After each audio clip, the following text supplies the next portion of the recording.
Boa tarde a todos que nos acompanham. Hoje eu trouxe a professora Edneia, ela foi minha professora na graduação. Ela também sempre está pesquisando a área sobre gênero, principalmente a questão sobre as mulheres. E hoje eu vou pedir para ela comentar um pouquinho sobre as questões financeiras da realidade da vida dela, das experiências que ela teve, trazendo também umas pinceladas da pesquisa, né, que ela realizou em alguns períodos aí da carreira acadêmica dela, e ela vai estar trazendo essa pincelada entre mulheres, finanças, mercado de trabalho, que também eu acho que é algo que ela pode contribuir bastante conosco. Então, professora Ed, estamos aqui a ouvidos para saber um pouquinho mais sobre você, sobre as finanças, como que começou essa curiosidade, se foi uma curiosidade que ao longo do tempo foi avançando, que hoje eu sei que você é uma pesquisadora da área também. Por favor. Oi, Tássia, agradeço muito o convite, fiquei muito feliz. Eu gosto muito dessa abordagem, desse olhar em relação às mulheres, né? O que a gente pode contribuir em relação à autonomia financeira, em diversos aspectos, né? Gerar um pouco mais de igualdade no mercado de trabalho. Então, eu realmente fico feliz e entusiasmada com a proposta. Bom, eu vou começar um pouquinho com a minha história, né? Então, assim, hoje eu mergulhei no mundo das finanças, investimentos, mercado de capitais, mas nem sempre foi assim. Porque eu sou prof de economia, fui prof da Cássia, mas em economia não é um assunto que a gente aborda com frequência. Isso. A exceção do curso de Cascavel, que tem a educação financeira ali, né, na base do curso, desde de muito sempre ali. Mas nas outras graduações, isso não é comum. Talvez agora, com esse movimento em prol da educação financeira, isso tenha aumentado, mas nunca foi algo recorrente. Então, na graduação, basicamente, isso passou assim ileso, né? Mas eu quero contar um pouco da história de como era o dinheiro lá em casa. Eu venho de uma família muito humilde, uma família simples, assim, em que a grana sempre foi curta. Então, o que eu associava ao dinheiro? Eu associava o dinheiro sempre a endividamento, porque toda a conversa que se discutia na minha casa, nas refeições, na hora dos jantares, era sobre dinheiro, mas sempre numa condição ruim. Então, era sempre o dinheiro que faltou para pagar a conta de luz, que faltou para pagar a água do mês, contas básicas, né? O dinheiro que o meu pai não tinha recebido, do cliente que comprou fiado, coisas desse tipo, coisas muito comuns em cidade menor. Mas eu lembro que isso me chamou a atenção. Então, o que eu percebo, né, ao longo assim, da minha vida, que a gente trabalha também com autoconhecimento, eu percebo que o dinheiro, para mim, era algo associado à escassez, e não ao contrário, e não à abundância. Então, o que eu acho mais interessante é que até o fato de eu ter escolhido economia, que é a ciência da escassez, fala muito sobre essa sensação de escassez que eu tinha na minha infância. Porque tudo era curto, tudo era pouco, né? Então, é uma história que poucos sabem, mas de dificuldade financeira, que eu acho que é a realidade de muitos alunos nossos. Muitos. E a gente tende a associar daí essa falta de a questão do dinheiro a problemas, a sentimentos ruins, a coisas ruins. E exatamente. É um modelo que a gente vai criando e vai cristalizando dentro e vai reproduzindo ao longo da vida, né? Exatamente. Isso me marcou muito. Essa relação do dinheiro na infância, de pouca condição, sempre muito difícil, né? Minha mãe é assalariada, meu pai é autônomo e 3 filhos e o dinheiro sempre ser escasso, sempre. Então, eu me vi assim, como criança, que a única saída para eu ter uma condição melhor ou ganhar mais, eu já pensava no capital humano sem saber que ele existia, né? Então, isso é bem engraçado, eu sempre comento isso com a professora Ângela, porque, na verdade, A minha única saída era estudar. Então, a minha irmã também fez economia, isso me motivou a fazer economia. O meu irmão depois fez direito, então nós somos em 3 irmãos formados, né, numa faculdade. A minha irmã é doutora, e nós viemos de uma família muito simples. Então, isso é motivo de muito orgulho. Muito. Mas a questão do dinheiro, ela não para por aí. Porque na época da graduação, Cássia, eu não sei se isso você compartilha da mesma história. Ai, a época da graduação foi trash. Estagiária da UniOeste. Exato. Ah, meu Deus. Então, eu não sei, Cássia, se você de repente tem uma história dessa de superação, né?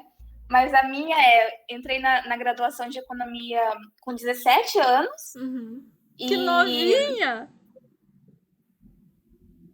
Novinha, e estagiei praticamente o curso todo. Eu sempre fui muito de estudar, e eu ia pesquisa, fiz extensão, fiz um monte de coisa, aproveitei o que a faculdade me oferecia. Mas o dinheiro era sempre um problema. Então, coisas que me marcaram na graduação até hoje, Cássia, vamos fazer um churrasco da turma? R$10? Eu não tinha. Eu não tinha.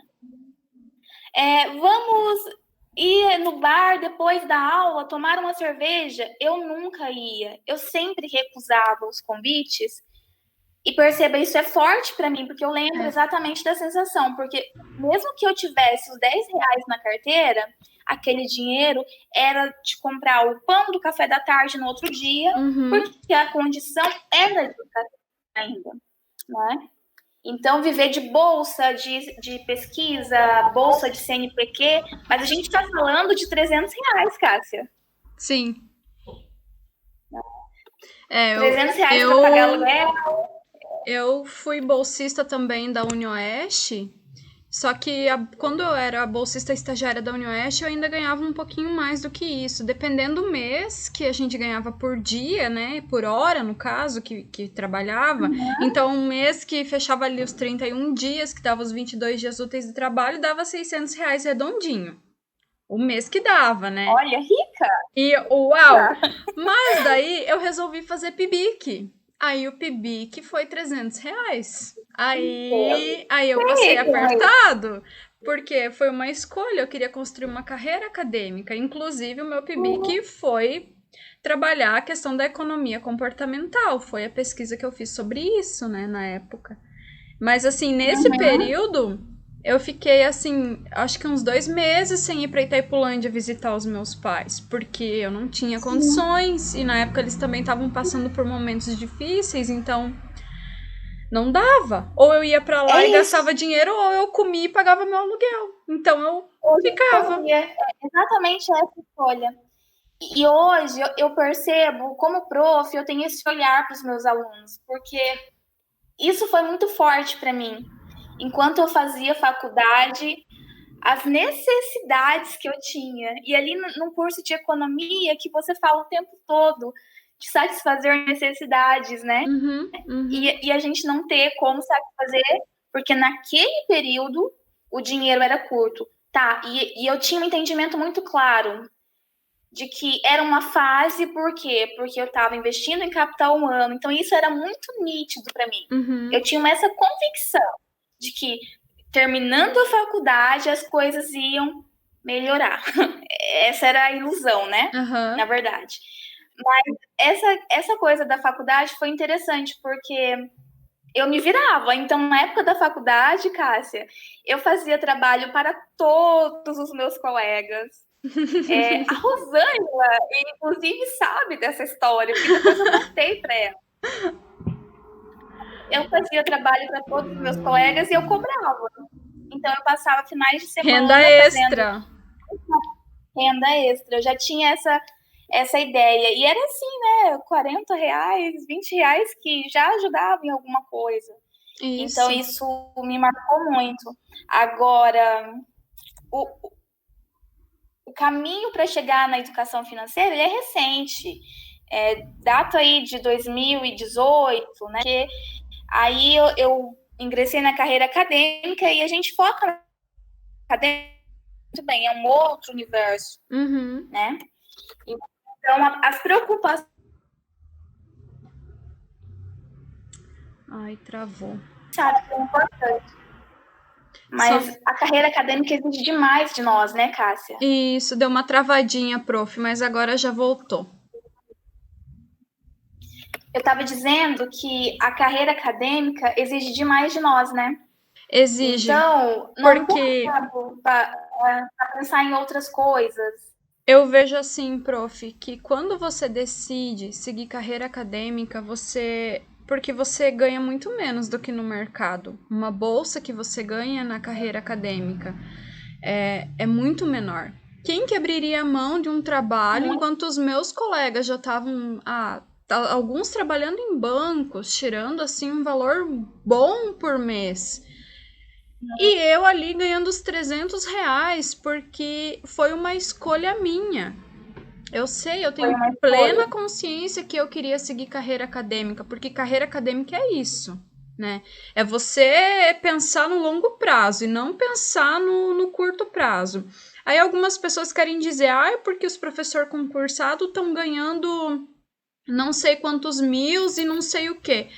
Ótimo, você sabe quanto tempo eles tiveram que viver de bolsa, de 300, de 1.500, para que hoje a gente tenha pesquisa de referência. Então, assim, as pessoas não compreendem isso. E elas não consideram, é você que quis, foi uma escolha, sim, foi uma escolha. Mas a vida, a pesquisa acadêmica, ela só tem continuidade quando há pessoas que querem. Assim como todo mundo tem seus sonhos, essas pessoas que abriram mão no começo, aceitaram uma bolsa, foi por um sonho também. E por que elas têm que ganhar menos do que o fulaninho ou a pessoa que tá na área privada? Não tem razão, não tem motivo, né? Então, isso que as pessoas às vezes desconsideram e não tratam como... E é uma carreira de muita dedicação, né? De você abdicar de muitas coisas, do seu tempo, principalmente com a família e tudo mais. Então, eu penso que o dinheiro nessa época também do mestrado, ele ficou em segundo plano, porque a minha meta era terminar a dissertação. E aí, durante Estamos aí na luta! Mestrado, eu entrei na UniOeste, verdade. Durante o meu mestrado, eu entrei na UniOeste. E foi aí que eu virei a sua professora. A minha prof. Né? No seu primeiro ano de família, entregando a minha idade aqui para todo mundo, praticamente. Então, com as contas. Né? E foi isso. Aí eu percebi assim, bom, a coisa começou a melhorar, porque eu comecei com uma renda um pouco maior, já tinha o mestrado. Isso já fez uma diferença grande no salário. E eu me lembro, a Rosângela sempre por trás das minhas histórias, porque a gente era colega de van também, né? Uhum. E a Rosângela me perguntou, porque ela sabia da minha trajetória, foi minha professora em Campo Mourão, foi minha orientadora. Aí a Rosângela perguntou qual era a sensação quando eu vi o meu primeiro salário como prof da UniOeste, 40 horas com mestrado. E eu falei, indescritível, eu não acreditei. Sabe, Cássia? E durante muito tempo, eu não sabia como gastar o dinheiro. Olha a escassez presente. Durante muito tempo, aquele ano todo, eu tinha 40 horas e naquela época não tinha tanta defasagem salarial. Realmente, o valor era super interessante para alguém que tinha acabado de começar. De deixar de ganhar uma bolsa de 1.500, né? Eu não sabia como gastar o dinheiro, então eu demorei muito tempo para me permitir. Porque viagem, nem pensar nessa vida inteira, né? Viagem jamais. E aí, depois desse período que eu comecei a sentir que aquele dinheiro era meu, fruto do meu trabalho, fruto do meu conhecimento. Internalizar, eu fui trabalhando né? Que é do seu esforço. Autoconhecimento. Porque o dinheiro estava vindo. Só que eu não estava preparada para recebê-lo. São coisas muito importantes. São. Né? O dinheiro, ele veio. Ele veio fruto do meu esforço. e eu não sabia como aproveitá-lo. E aproveitar não é gastar como se não houvesse Muito amanhã, mas se importante permitir. Isso. Muito importante. Eu já tinha essa consciência, mesmo sem me orgulhar na educação financeira, porque eu nunca fui de gastar. Como você gasta o que não tem? Né? Então, eu sempre tomei muito cuidado com cartão de crédito na faculdade, porque eu penso, de onde que eu vou tirar renda para pagar? Não tinha essa possibilidade. E então, nesse período aí, o dinheiro veio e eu não me permitia. Eu tinha medo. E aí, uma coisa que eu trabalho muito, isso é autoconhecimento. Você continua numa situação financeira que é melhor, mas o sentimento de escassez ele ainda existe, porque ele é fruto de uma construção que vem lá da sua casa. É aquele ditado popular, engraçado, que a gente dá risada, mas você sai da pobreza, mas a pobreza não sai de você, né? Muito. Em Parece palavras, muito é isso. Por quê? Porque você foi criado, você foi gerado e cresceu num ambiente de escassez, e para você, até você entender que agora você tem dinheiro, que ele é fruto do seu trabalho, que você pode usar com sabedoria. Isso não significa, né? Eu vou agora gastar tudo. Mas é um processo, né? É um processo de, que nem você falou, prof, de autoconhecimento. E assim, eu vejo que a professora Mariângela fala muito isso, né? Mim é dono, você é índio, né? Ou seja, é você que vai mandar no dinheiro e não o dinheiro em você. Não, ao contrário, isso é muito importante. E a gente não pode ultrapassar essa linha, né? Mesmo quando a nossa renda ela se altera, né? Que Nós isso não podemos isso. ultrapassar essa linha. Que às vezes a gente se empolga, né? Nossa, agora eu tô ganhando um monte. Exato. Então, a Nath Arcuri fala isso, né? Que a gente precisa viver sempre um degrau abaixo. Uhum.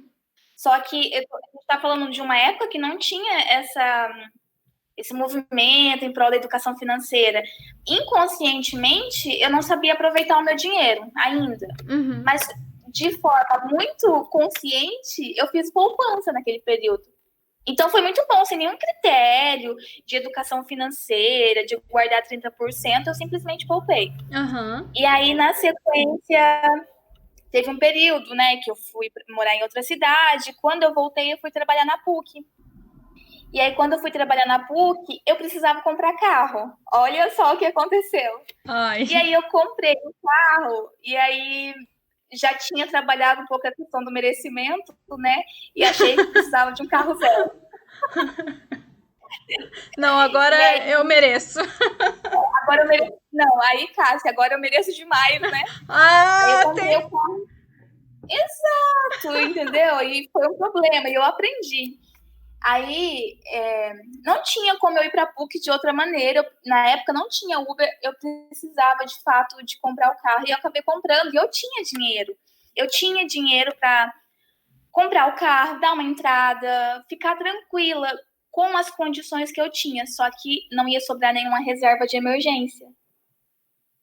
Eu não sabia que existia o termo reserva de emergência na época, mas eu sabia que algo assim, bom, eu vou ficar sem nenhum dinheiro na conta. E aí, se acontecer alguma coisa, eu estou bem ferrada. E foi, de fato, o que aconteceu. Eu comprei o carro num mês, aí passou esse ano, quando foi ali em julho, comprei em fevereiro o carro, em julho, eu tive uma redução das minhas horas de trabalho em 50%, e isso impactou muito no meu orçamento.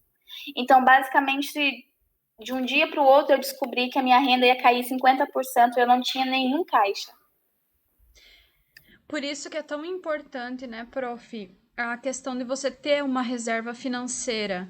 Porque se algo acontecer, você não vai se endividar para suprir aquela emergência do mês, né? Seja ela qual for.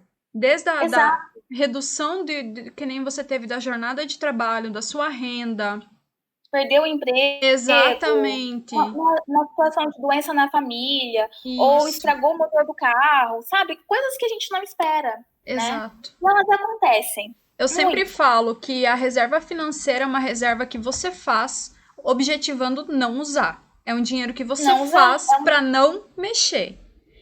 Tem que estar ali. Exatamente. Ele tem que estar ali, mas não é para você mexer. Exato. Então, eu me lembro muito disso, assim, de ficar meio que sem saber o que fazer, porque não tinha caixa, então eu recorri aos meus familiares, meu irmão, todo mundo me ajudou. Uhum. E aí esse período passou. Só que quando esse período passou, ele me deixou devastada, porque eu nunca tinha tido tanto problema financeiro assim. E eu me senti culpada por ter comprado o carro. Uhum. E aí eu entrei em contato com a prof. Andréia, porque eu queria estudar um pouco de educação financeira. Eu senti essa lacuna, entende? Uhum. Eu pensei, meu Deus, eu sou o que eu fiz comigo? Você pensa, o que eu... Casa de ferreiro, espeto de pau, não pode. Então, a gente se culpa muito, né? Eu passei esse processo na família, tanto que eu entrei para a faculdade de economia, porque o meu objetivo sempre foi poder proporcionar algo para minha família, trazer conhecimento, sabe? Sempre uma história, né, Cássia? Sempre, não é só o curso pelo curso ou estudar por estudar, é muito focado a nossa realidade, aquilo que a gente viveu, que a gente teve de experiência. Valores. Isso, então assim, você fica naquela questão, poxa, eu, economista, vivendo assim, fazendo essas escolhas... E a gente se cobra, e a gente, não sei você, mas às vezes eu penso que eu sou uma farsa daí, né? Nossa, eu tô sendo uma farsa. Exato. Isso. Porque é muito, já pegando a deixa, né? A síndrome de impostora, ela é muito mais comum em nós, mulheres. Uhum. Porque nós precisamos provar o tempo todo que a gente é capaz. E isso se dá por uma construção aí social, que veio... Cultural. Nós ingressamos muito tardiamente no mercado de trabalho, a renda demorou para chegar para nós, né? A gente ainda reproduz isso, de não se sentir capaz em muitos momentos, seja no trabalho, seja na faculdade, em qualquer ambiente, estamos lá, tendo que provar o tempo todo que a gente pode, né? E é muito cansativo. E só para resumir a história do dinheiro, entrei em contato com a prof. Andréia. A prof. Andréia me passou um monte de material e eu comecei a ler. E eu tenho uma coisa meio da minha personalidade, que eu mergulho numa coisa e eu vou fundo. Então, quando eu estudava gênero no meu mestrado, o meu orientador pediu, Ed, você tem que dar uma acalmada, tá? Não, por quê? Porque eu vou fundo. Então o Jefferson falava, vai com calma. E aí, quando eu fui estudar educação financeira, eu me internei naquilo. E aí eu queria aprender tudo. Aí, consequentemente, como prof, a gente aprende e se repassa, não tem outro caminho. Exato. E aí eu comecei a conversar com os meus alunos. Eles começavam a pedir algumas coisas, eu começava a responder. E aí os alunos começaram a demandar coisas de mim. Prof, dá uma disciplina de educação financeira? Prof, que dá delícia! Um curso de educação financeira? E aí eu comecei a ser convidada para fazer palestras nos colégios, palestra na própria PUC, ali mesmo, para os alunos. Até hoje os alunos me procuram. Que delícia! Para poder pedir esse tipo de ajuda. E na PUC a gente não tinha nenhum professor que fosse especificamente dessa área. E eu vi uma oportunidade de aprender e poder contribuir, né? E nesse tempo, né, prof, eu acho que as informações a respeito da educação financeira começaram a crescer de uma forma mais... Aparecer muito. Isso. E até... Isso, até assim, não imagina, no começo, eu pelo menos via tanta informação e eu pensava, meu Deus, agora, para que lado que eu vou? Até que né? A gente não sabe muito bem o que olhar, é um excesso de informação que gera uma perda da nossa capacidade de abstrair ali o que vale a pena, o que é importante. Às vezes dá uma confusão, assim, por onde eu começo, de tanta informação, né? E aí, Cássia, a síndrome de impostora sempre entra em cena, né? Porque Vixe. eu já estava estudando muito em 2018, eu estudei muito educação financeira. A Andrea me ajudou muito, me incentivou, me colocou nos primeiros passos, me acolheu, todos, né? A Mariângela, os alunos do projeto. E aí, em 2019, a coisa do mergulho profundo, né? Eu fui para B3 fazer curso. Uau! Eu fui. Eu cheguei lá e eu só tinha gente do mercado. Então, tinha pessoas assim, Arthur Dantas Lemos, né, que hoje é super Nossa, que... conhecido. Na época ele não era tão conhecido. E o Arthur Aham. também tinha uma galera assim, muito Faria Lima. Era um curso para professores, mas não tinha Aham. só professores. E é óbvio que eu me senti meio perdida, né, no primeiro momento, porque só tinha. Era briga de cachorro. Realidades muito diferentes, né? Muito diferentes. Um ambiente praticamente masculino. Então, de 60 participantes desse curso, nós éramos em 6 mulheres. Uau! Exatamente, tem Olha, uma foto para provar isso. 6 Mas mulheres. foi um curso que me trouxe muito aprendizado, porque era o foco em mercado de capitais, né? Uhum. E embora eu escolhi a carreira acadêmica, o meu interesse por mercado de capitais, que diferencia um pouquinho da educação financeira, tem muito a ver com a minha graduação. Porque essa parte do mercado, ela sempre me fascinou. Entender conjuntura, essa parte, a economia monetária, o sistema financeiro, isso sempre me fascinou. E aí eu pude ver um resgate disso quando eu fui fazer esse curso na B3. Então, conheci muita gente interessante. Foi um aprendizado enorme, assim, um mergulho.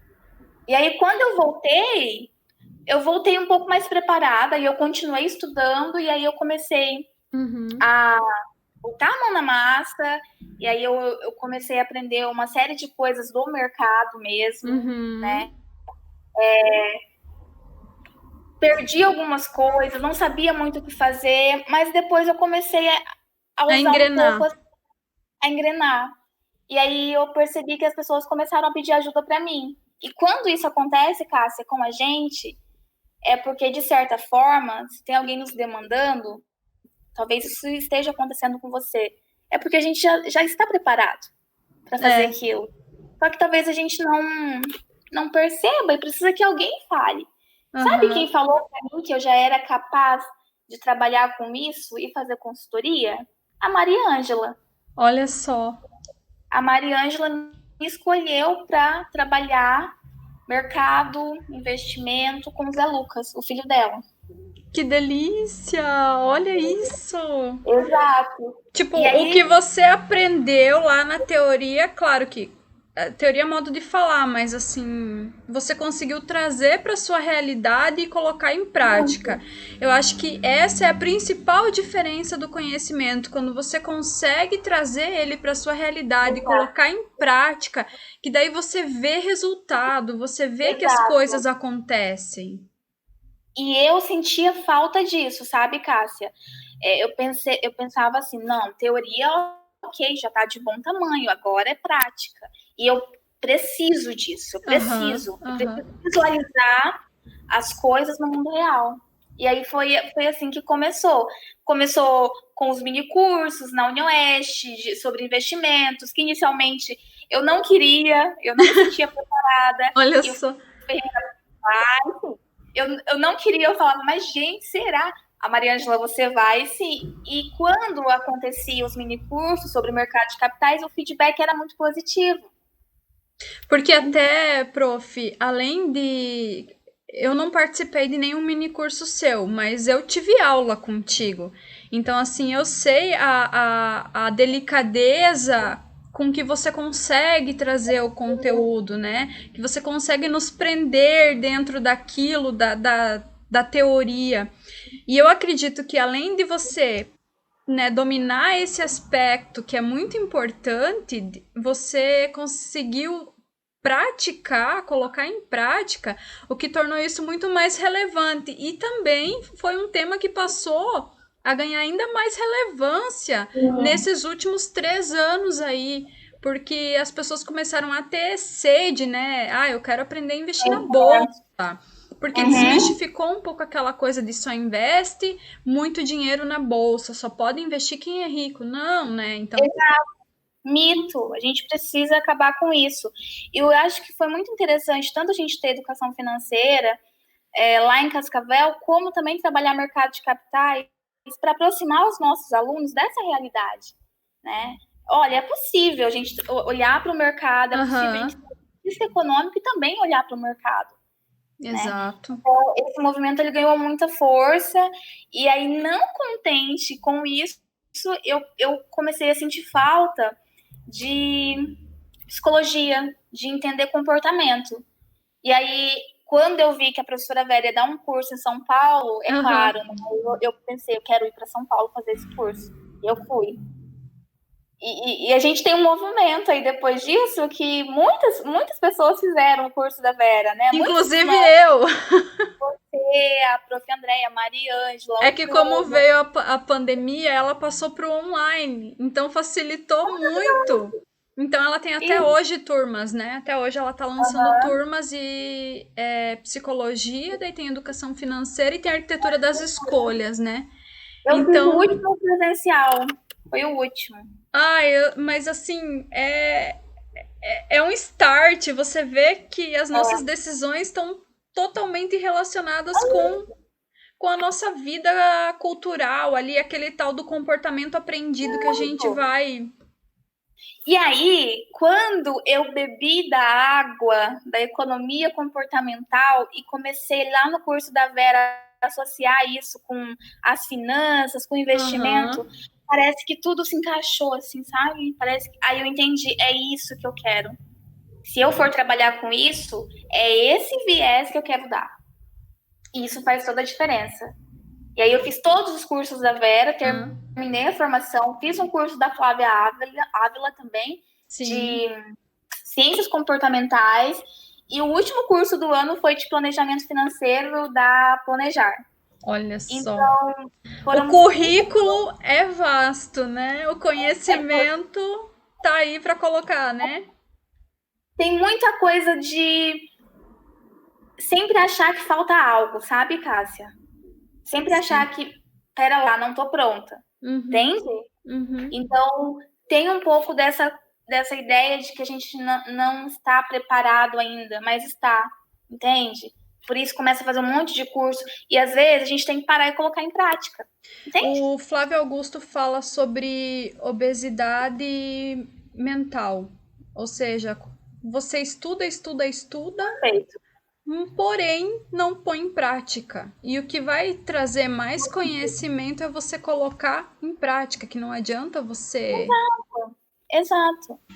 Então, isso é importante a gente aprender. Eu tenho trabalhado isso, talvez esse ano eu não faça nenhum curso, né? Mas, por exemplo, as consultorias estão acontecendo, né? Eu tenho alguns clientes já fixo, a Mariângela é minha cliente. Ai, que máximo isso. Então, olha, prof, eu fico pensando, olha a trajetória, né? De uma pessoa que se endividou por causa depois de ter comprado um carro, que passou uma história de escassez, você veio, estudou, se interessou e agora tá prestando consultoria sobre. Exato. E eu acredito que nada nessa vida vale mais a pena do que com uma pessoa que teve uma experiência entende? Essa pessoa ela vai te ensinar o caminho, porque o caminho das pedras ela já conhece. Exato. Ela já caminhou. Então, nada melhor que você caminhar ao lado de alguém que conhece o caminho das pedras. É isso.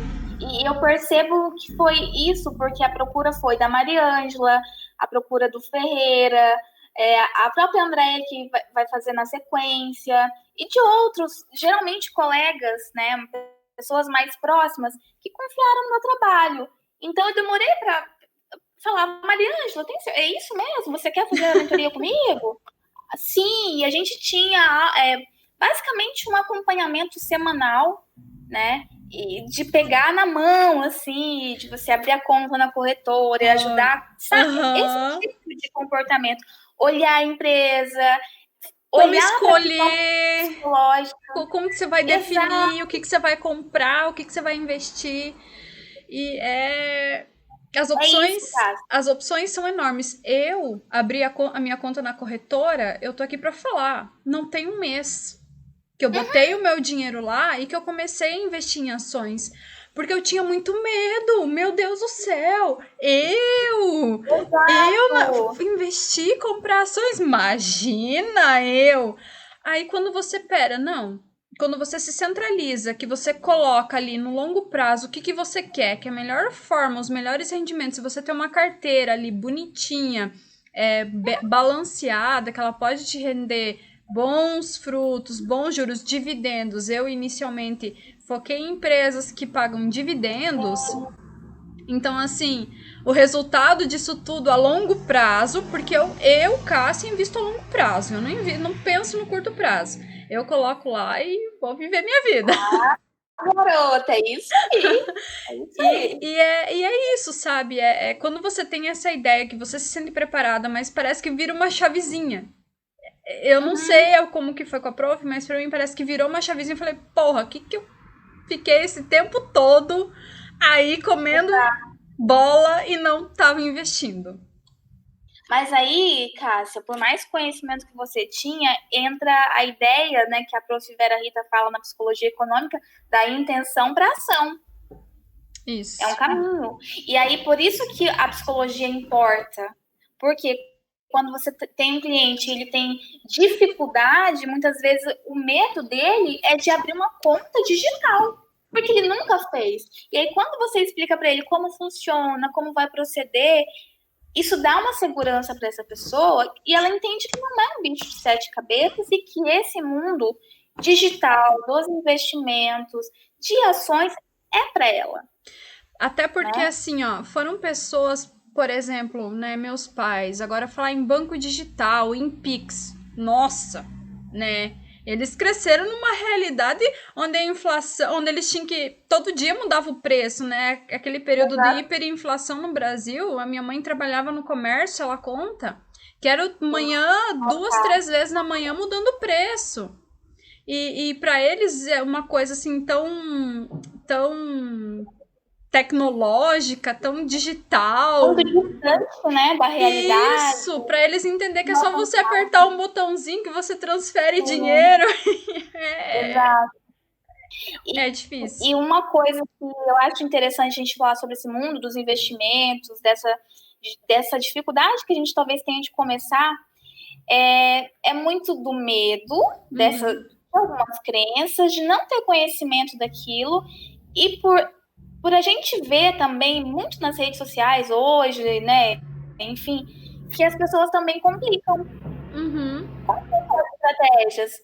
E eu tenho uma filosofia de simplificar. Minha filosofia como professora é essa, e eu trouxe isso para os investimentos e para a consultoria. Dá para ser simples. É facilitar e não dificultar.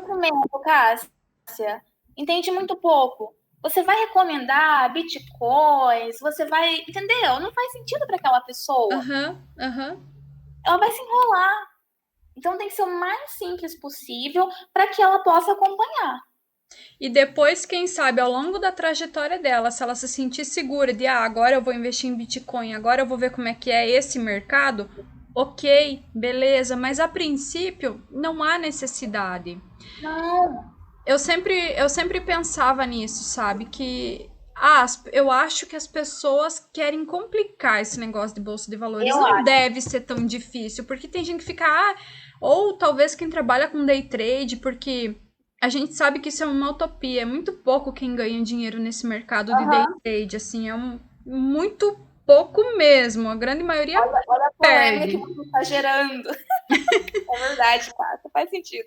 A maioria perde muito dinheiro. E assim, vai muito da capacidade que a pessoa tem de abstrair aquilo para a realidade dela. Então, se não faz sentido ela investir nisso agora, ela não investe. Com o tempo, ela vai amadurecendo e daí ela vai investir naquilo que vai fazer sentido. Porque Sim. nós estamos em processo, nós amadurecemos ao longo da vida, nós mudamos de opinião, é normal. Então... É normal. E assim, às vezes a pessoa, ela tem um dinheiro e o máximo que o perfil dessa pessoa comportamental possibilita é investir no tesouro, entende? Uhum. E aí cabe a nós identificar isso, porque essa pessoa não vai se sentir confortável em investir em ações. Não nesse momento, talvez, como você bem colocou, com o tempo. Mas você identifica de imediato, a pessoa ela não tem essa coragem, ela vai ter medo, vai ser pior. Ela vai acabar cometendo algumas besteiras no mercado e acabar perdendo dinheiro. Aí é melhor que nem entre, estando tão cru ainda, né?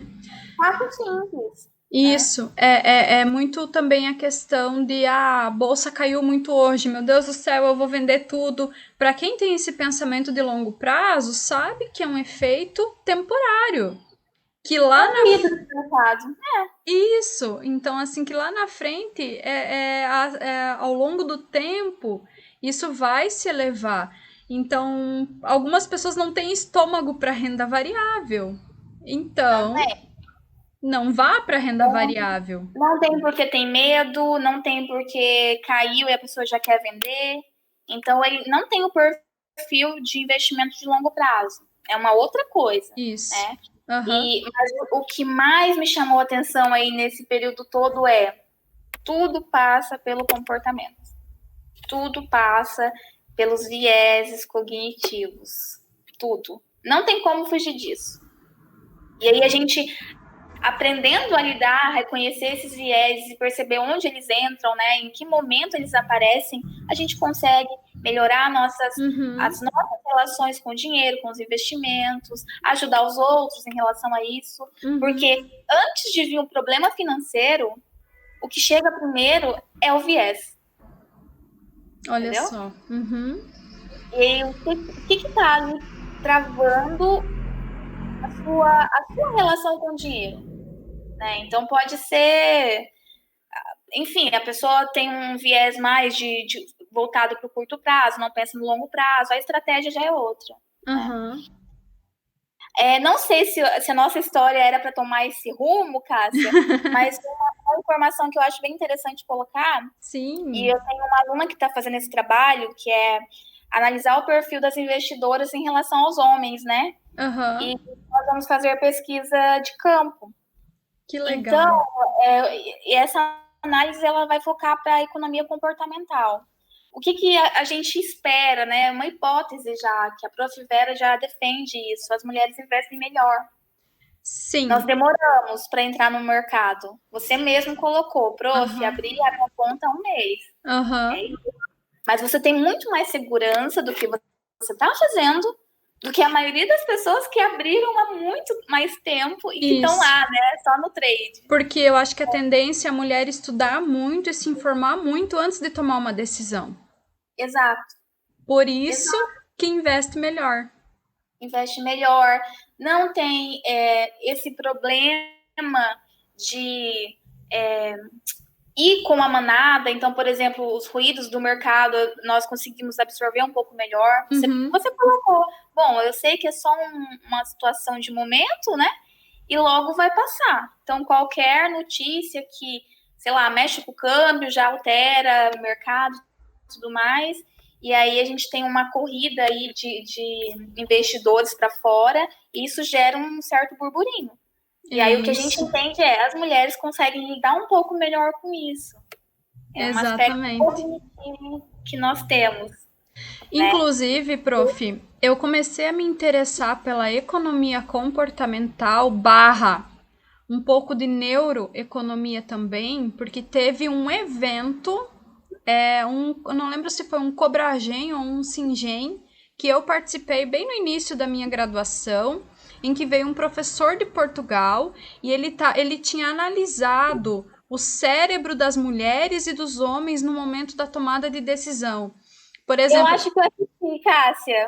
Eles deram Esse professor de Portugal, ele deu ações em queda para as mulheres e em ascendência para os homens. Depois ele inverteu. E nos 2 casos, as mulheres tomaram as melhores decisões. E ele tem lá a imagem do cérebro em que qual foi a área que a mulher ativa na hora de tomar essas decisões, que é totalmente diferente do cérebro dos homens. Sim, que legal, você fez um resgate, porque você contou a história, eu me lembrei que eu participei. Isso. Eu acho que foi um pra Gen mesmo. Isso. Na época nem tinha interesse na área, mas isso me chamou muita atenção. E realmente é pura neurociência, né? Além da questão do comportamento, é neurociência. Então, o cérebro de cada um se comporta de maneira diferente. O que falta? Talvez falta que mais mulheres, ainda que isso tenha aumentado, tenham acesso a esse tipo de informação, a entender que ela pode cuidar do dinheiro, que não precisa deixar para o marido, que talvez o marido tenha ali ela acha que o marido vai cuidar melhor, mas na verdade nem sempre. Nem sempre. Então ela poderia ter uma autonomia em relação a isso. Segundo a ciência, ela vai cuidar melhor, né? Ela vai cuidar melhor. Só que talvez ela não tenha a segurança de que ela realmente vai fazer isso melhor. Exato. Porque os homens, eles são mais seguros.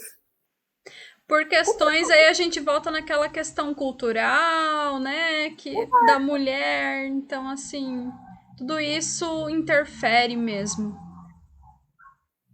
Eu não sei se você gostaria de perguntar algo mais sobre essas questões, mas eu acho que eu fiz um resumo, assim, né? Sim, agora, falando um pouco dessas questões sobre as mulheres, o dinheiro para a mulher, ele é autonomia. Então, muitas das mulheres em situação de violência não saem daquele quadro de abuso porque elas dependem do marido. Exato. E dependem financeiramente. Né?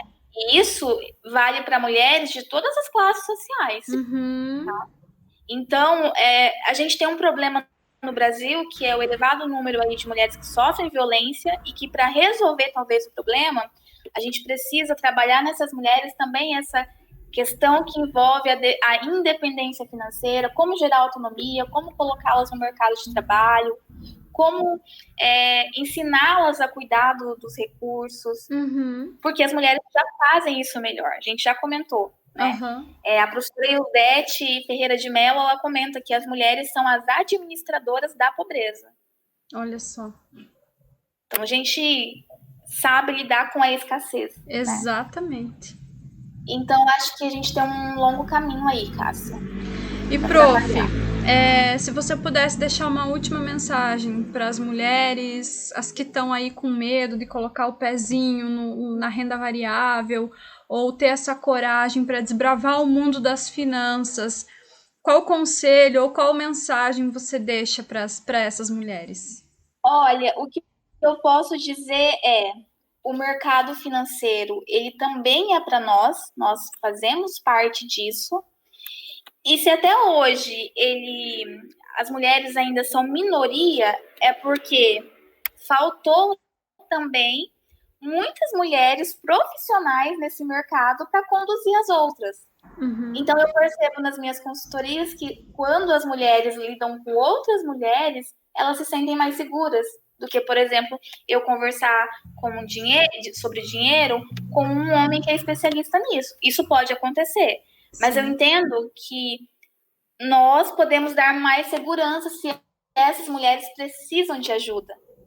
Então, não assim, busquem ajuda se não se sentir segura, mas procure um tipo de ajuda que te permita caminhar com as suas próprias pernas. Não fique refém, né, da consultoria, não fique refém do marido, blogueiro, do youtuber, do companheiro. Exato. Do companheiro, do blog, enfim, das casas de recomendação.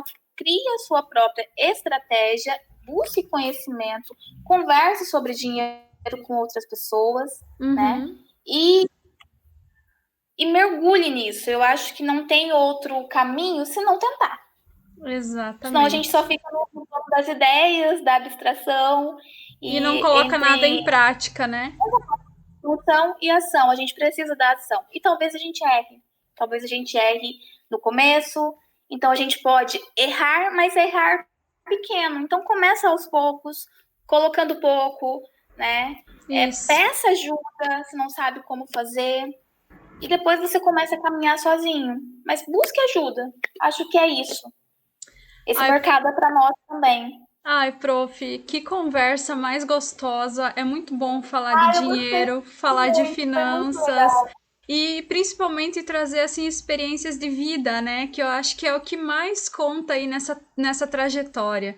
Que eu acho que vai fazer a diferença na vida das pessoas. Então eu te agradeço muito por essa oportunidade que você me deu e para quem vai assistir também. Porque vai trazer ensinamento, vai trazer mudança de mentalidade, talvez a coragem que faltava vem agora. Então, assim, muito obrigada mesmo por compartilhar todo esse conhecimento comigo e com quem for assistir. E muito obrigada, prof. Espero que a gente possa se reunir mais vezes. Talvez não para gravar, mas para discutir, para conversar, porque é uma área que eu também tenho me apaixonado cada dia mais. Obrigada, prof. Obrigada, Cássia. Eu gostei muito da nossa conversa e foi a primeira vez que eu expus isso, que eu coloquei para fora toda a minha história e foi muito libertador. Que bom, prof. Um abraço. Até mais. Tchau. Tchau, tchau.